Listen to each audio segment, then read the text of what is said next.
salut et rédemption pour chaque esprit. Je ne viens pas, maintenant, ressusciter des morts, pour rendre vie à leur corps, comme je le fais avec Lazare au second temps. Aujourd'hui, ma lumière vient élever les esprits, lesquels m'appartiennent. Et ceux-ci se lèveront à la vie éternelle grâce à la vérité de ma parole, parce que votre esprit est le Lazare, qui est présent en vous et que moi je ressusciterai et que je guérirai. La vie spirituelle, elle aussi, est régie par des lois et, lorsque vous vous éloignez d'elle, très rapidement vous ressentez le résultat douloureux de pareille désobéissance. Voyez combien mon désir de vous sauver est grand. Aujourd'hui comme en son temps, je porterai la croix pour vous élever à la vraie vie. Si mon sang versé au calvaire émut le cœur de l'humanité et la convertit à ma doctrine, en ce temps-ci, ce sera ma lumière divine qui ébranlera l'esprit et la matière pour vous faire reprendre le vrai chemin. Je souhaite que vivent éternellement ceux qui sont morts à la vie de la grâce. Je ne veux pas que votre esprit habite les ténèbres. Voyez comme bon nombre de vos frères attendent la venue du Messie au milieu de leur idolâtrie. Regardez comme beaucoup, dans leur ignorance, croient que je viendrai seulement pour décharger ma justice sur les méchants, sauver les bons et détruire le monde, sans savoir que je suis, parmi les hommes comme un père, un maître, un frère ou un ami, débordant d'amour et d'humilité, en répandant ma charité pour sauver, bénir et pardonner à tous.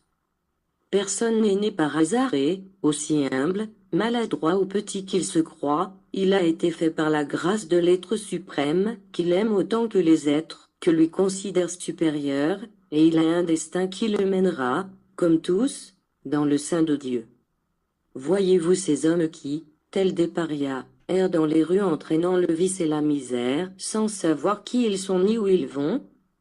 Connaissez-vous les hommes qui habitent encore des jungles entourés de bêtes?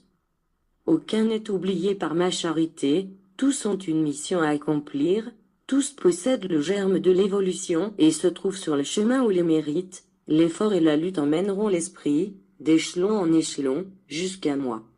Quel est celui qui n'a souhaité ma paix, ne fût-ce que l'espace d'un seul instant, en désirant ardemment se libérer de la vie terrestre? Tout esprit éprouve la nostalgie du monde qu'il habita auparavant, du foyer dans lequel il naquit. Ce monde attend tous mes enfants, les invitant à jouir de la vie éternelle que les uns souhaitent, tandis que d'autres attendent simplement la mort, pour cesser d'exister, parce qu'ils ont l'esprit troublé et qu'ils vivent sans espérance et sans foi. Que peut bien encourager ces êtres à lutter pour leur régénération? Comment l'ardent désir de l'éternité peut-il se réveiller en eux? Ils attendent seulement le non-être, le silence et la faim.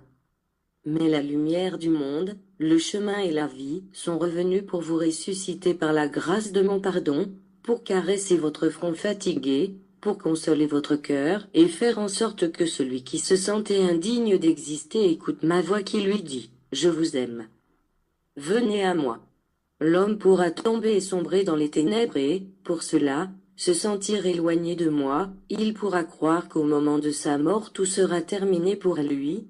En revanche, pour moi, personne ne meurt, personne ne se perd.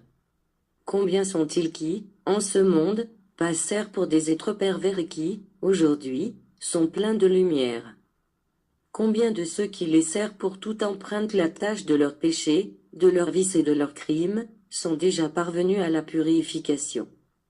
Il est certain que beaucoup tâchent l'esprit, mais ne les jugez pas parce qu'ils ne savent pas ce qu'ils font. Eux aussi, je les sauverai, peu importe qu'ils m'aient oublié à présent, ou qu'ils m'aient troqué pour les faux dieux qu'ils ont créés en ce monde. Je les emmènerai également jusqu'à mon royaume, même si, pour suivre un présent de faux prophètes, ils ont oublié le doux Christ, qui leur dédia sa vie pour leur enseigner sa doctrine d'amour. Personne n'est mauvais pour le Père, personne ne peut l'être puisque son principe est en moi. Erroné, aveugle, violent, rebelle, tels ont été bon nombre de mes enfants, en vertu du libre arbitre dont ils furent dotés, mais la lumière se fera en tous et ma charité les guidera par le chemin de leur rédemption. Vous êtes, tous, ma semence, et le maître la récolte.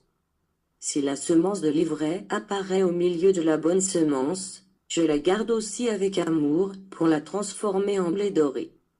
Je vois, dans les cœurs, semences d'ivraie, de boue, de crime, de haine et, néanmoins, je vous recueille et vous aime.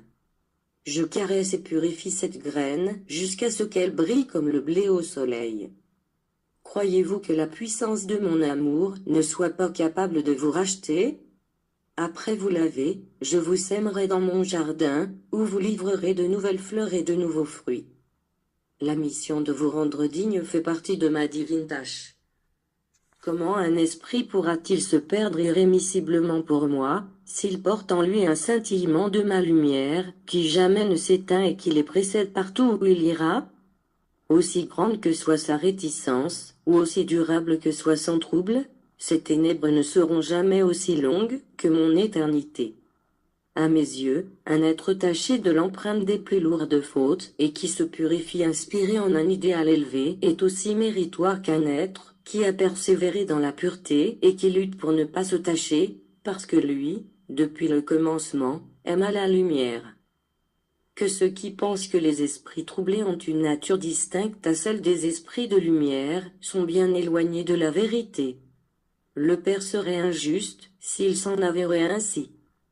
Tout comme il cesserait d'être tout-puissant s'il manquait de sagesse ou d'amour pour sauver les souillés, les impurs, les imparfaits ne pouvaient vous réunir avec tous les justes dans une même demeure.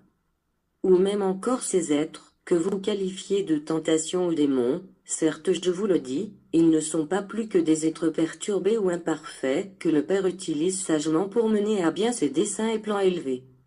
Mais ces êtres, dont les esprits aujourd'hui sont enveloppés dans les ténèbres et qui, pour un grand nombre d'entre eux, font mauvais usage des dons que je leur ai concédés, je les sauverai en temps opportun. Parce que le moment viendra, ô Israël, où toutes les créatures du Seigneur me glorifieront éternellement, je cesserai d'être Dieu si, avec mon pouvoir, ma sagesse et mon amour, je ne parvenais pas à sauver un esprit. Quand les pères sur la terre ont-ils seulement aimé les enfants bons et détesté les mauvais? Combien l'ai-je vu être plus affectueux et attentionné à l'égard précisément de ceux qui les offensent et les font souffrir le plus? Comment est-ce possible que vous puissiez accomplir des actes d'amour et de pardon plus grands que les miens? Depuis quand a-t-on vu que le Maître doit apprendre de ses disciples? Sachez, par conséquent, que je ne juge personne indigne de moi et que c'est pour cela que je vous invite à parcourir le chemin du salut, ainsi les portes de mon royaume, que sont la lumière, la paix et le bien, sont perpétuellement ouvertes en attente de l'arrivée de ceux qui étaient éloignés de la loi et de la vérité.